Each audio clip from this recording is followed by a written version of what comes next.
Hey guys, welcome back to Crafter Support. This is Andrea. I wanted to share with you today. I had a request for a video, and it was how to make a 5x7 card and also how to put writing on the front and the back. And she also requested for the inside, but I'm going to show that in a separate video because I didn't want to confuse anybody with the front to back.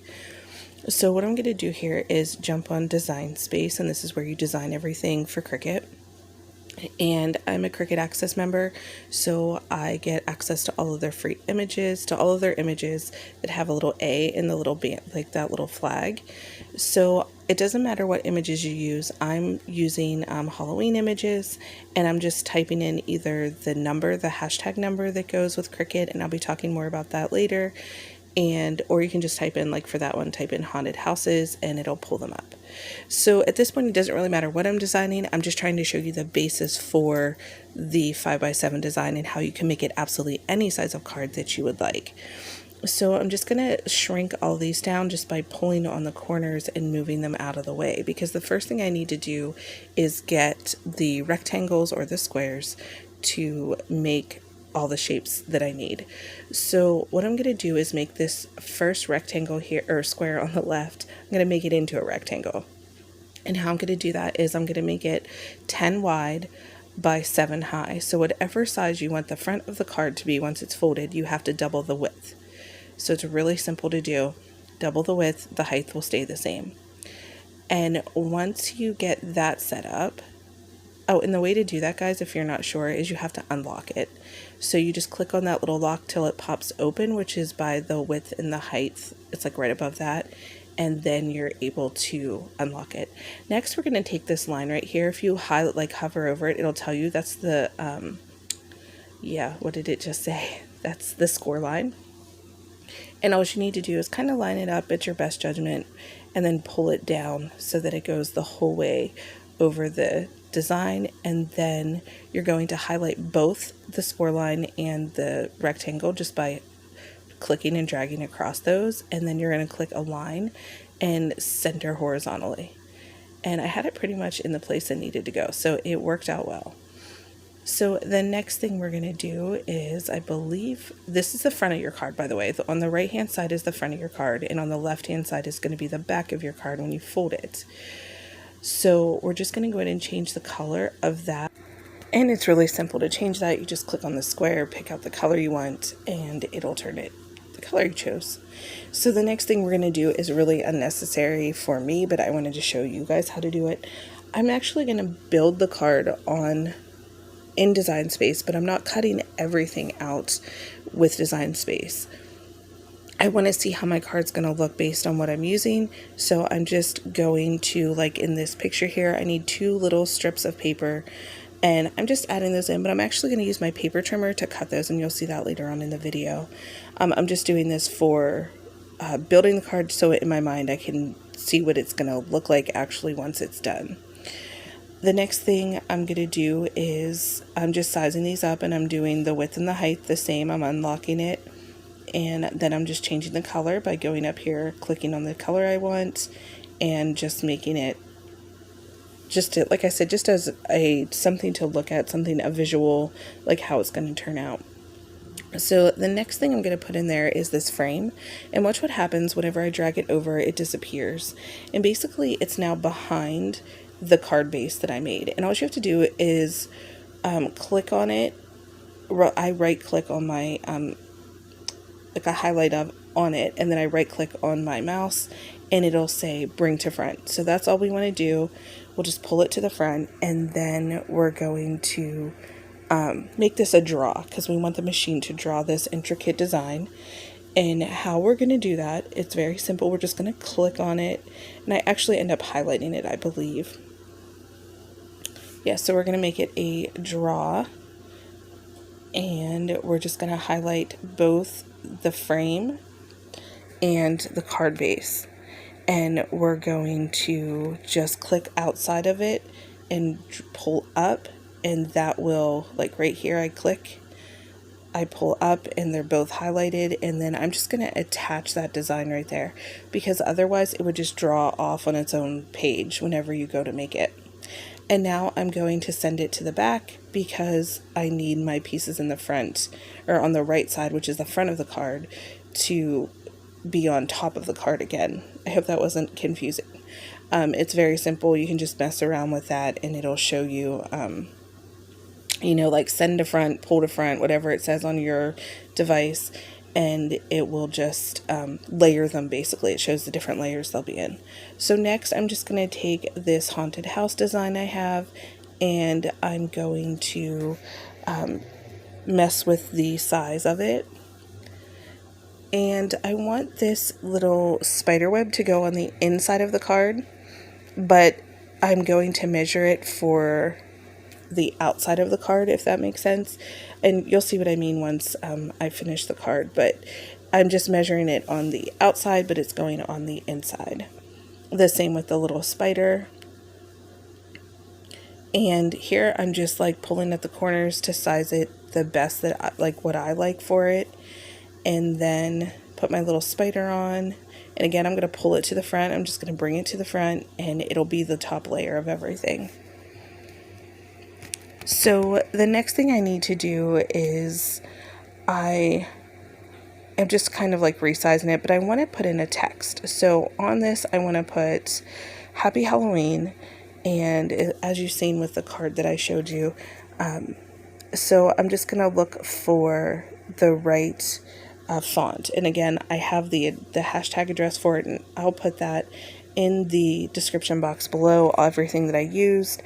And I'm just going to type out Happy Halloween. And then I'm going to shrink it down to size. And then we're going to make it a draw. The reason I like to use the machine to draw is it's so accurate and my handwriting isn't that great. So I'm just going to mess around with the different sizes of things now. I'm pretty much done with the actual card itself. I'm just going to make things the best size that it could be.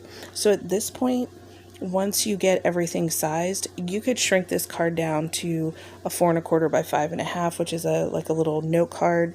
And you would make that one 8.5 by, you would need an 8.5 by 5.5 piece of paper, and that's how you would cut that paper out. So your width would be the 8.5. Basically, with a 12 or an 8.5 by 11 sheet of paper, you can get 2 of those cards for the bases. So again, I need to make that Happy Halloween a draw line, so I just highlighted on it, right clicked, and made it a draw. So now we're going to attach the score line. So how you do that is you highlight everything, and then you go down to the bottom and you click attach. So now all of our drawing, all of our scoring is ready to go. We don't have to worry about it. And so we're ready to jump in and talk about the paper. So I gotta confess, I'm not a huge fan of the Cricut paper for card bases. I use their poster board in this video because I haven't really found a good white card base that I like. Stampin' Up! Is one that I really, really like. I just hate that I have to order it and wait for it, and I just need to bite the bullet and just order some. So this is just their poster board. I love the Cricut paper because of the texture paper that it is. Whenever I'm cutting out designs like the haunted house and the spider web, and it gives that texture that the design needs. But as for this card, I want to use the poster board. And you could use your paper trimmer for this part, for the parts of, like I said, I think I already said it. I'm doing a voiceover, so I have to remember what all I said. But you could use a paper trimmer to cut all of your design paper out. But the reason I wouldn't suggest that for making your card base, is because you want the draws to all be where they need to be. So when you're drawing and scoring, if you put a full-size paper onto your mat, it's going to cut a little inside that line, and if you already have the right size pre-cut, it's going to be off. Like the drawing will be off, the scoring will be off. So you really want to have a larger size than you need whenever you're using your machine to draw, so that it draws in the right place. So I don't really know what I'm talking about there, but yeah, so here's some Halloween paper. I was going to actually throw it out because I was like, I'm not using it. And I was like, no, I want to use it in this design. So I'm going to use my paper trimmer, cut out the 2 strips I need. And I just made those 1 inch by 7. I made them the complete height of the card and then 1 inch each. So the next thing that I have is the black textured Cricut paper. And that is for all the design. I'm doing the haunted house, the spider web, the spider, and that's all going to cut out very detailed with this paper. I love using products that are made by the same company as the machine. I just think it works better. You'll see me switch out, and I've probably said this before. No, I know I've said this before. You'll see me switch out different cutters depending on what I'm using and what company it is, because I just feel like every product is made for that company's other products. So Cricut paper is made for the Cricut machine. I'm going to use the Cricut trimmer for cutting my Cricut paper. So we also need a marker to write and a score stylus to score. And there is an operation that you'll see. It's going to score first, and then it's going to draw, and then it will cut. It just seems to be the system that Cricut, that's how Cricut has it. So I'm using my Maker 3 here, and it's just going to do a basic score line, which isn't a big deal. It just literally scores straight down, and then it's done. So it's not, scoring is usually pretty quick depending on how much you have it to score. But then it'll tell you once it scores, then it'll say to change your score stylus and put in your marker or pen, whatever you're using. And I'm using a little bit thicker marker. I think it's like a 1.0 marker. But now it's going to start drawing. And guys, these machines draw so accurately. And I love how it turns out whenever I draw with this machine. I really liked how my Explorer Air 2 would draw. I feel, and I could be completely wrong, that my Maker 3 does a better job at drawing. I'm using the same markers. I'm not really sure why, but that's just kind of like whenever I draw with the Maker 3, I feel like it's smoother and it just, I don't know, it just looks better to me. And maybe we'll have to do a comparison sometime on that. But now it's drawing the frame, which is on the back of the card, and it's going to be done in no time. Now I did obviously speed this up, but now it's already cutting and everything is ready and done for there. See how nice that is? All right, so next we're going to put on the black paper and we're going to cut out the intricate cutting of the haunted house, the spider, and the spider web. So now I'm just taking the marker out. We're letting the machine do what it needs to do. We're going to click go or the little flashing button, and we're going to let it do its thing as well. So again, I do speed through that, and but it does do very intricate cuts at this point.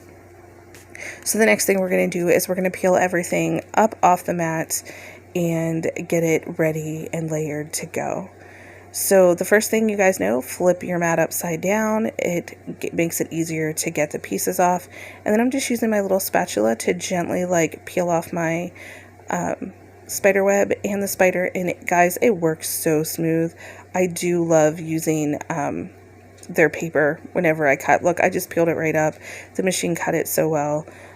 And I'm pulling off the little bats. I think there was a moon with it, but I didn't peel that off for some reason. After I made the card, I was like, where's the moon? It was super cute. Now I don't have it, but it's fine. So now I'm just going to use my paper trimmer. I'm going to double up my paper. I'm going to slide it into place and just cut it at that 1 inch mark. I'm going to sink my blade, which just means pushing it in the paper, kind of like in the middle, and then moving up and down to cut it smoothly. And then I'm going to do the extension arm, and I'm going to cut my 7 inches. So like I said, you could do this on your machine, but you would have had to load another mat, and you probably would have pre-cut paper anyways. So it's just easier to cut those strips, in my opinion, with the paper trimmer. Okay, so now we're going to set that aside, and we're going to get all of our layers together. So as you can see here, the front of the card is on my right and the back of the card is on my left, and we're going to fold it. So you're going to fold it on the score line. I'm using my scraper to just burnish the edges. There is a little bit of like paper shreddy, like not shredded, but like the fibers are broken down, and it's because it's the poster board. If you were just using good white cardstock, that shouldn't happen. So here I'm just layering all the pieces on and just kind of getting a look at what it's going to look like once I glue it on. Now, also for assembling, you could use a double-sided adhesive like a tape runner or glue dots. Because of all the windows and the doors and the tower and things, I didn't want having extra like sticky stuff on it, so I end up using my Tombow glue, and that is pretty much what it has a thinner top on it, and it held really well, and there was like minimal like oozing out because I just put a teeny tiny bit on. And I'm gonna start with the higher pieces and put the little bats on using a very tiny bit of glue. These are super small pieces, but I think they make it look really cute. All right, and now it looks like I'm putting on a lot of glue. I'm not. I think it's just, I don't know, it just looks like, maybe because it's black, or it's white on black, and it looks like there's a lot, but it's very minimal glue. And I'm just gonna layer it where I want it and press down. This Tombow glue dries super fast, so you don't have a ton of wiggle room when you use it, but you do have a minute of like, not a minute, you have a few seconds of once you put it on paper for it to like lock into place, which is why I like this glue. So now that that's on, we're going to go to the inside and we're going to put our spider web and our little spider, and again using tiny bits of glue, and it holds super well, and there was no issues when I closed the card with anything sticking or anything like that. But then we have to pop out the little smile of the spider, and he looks super cute just hanging there. And then you can write your personal note on the inside of the card. I'm going to do another video on how to write on the inside of the card with your Cricut, so that way there it's explained very well. But I wanted to show you how when you're designing it on Design Space, you have to put the front on the right, the back on the left, and you can make this card any size you want by, once it's all done, highlight everything and group it together, and then you can just make it whatever size. So in here, I'm just writing "Made with Love," and this card is ready for Halloween to any friend I want to send it to, or, you know, I just like making different cards to put them, to like hang them up over the holidays. So happy Halloween. We could color in if we wanted to.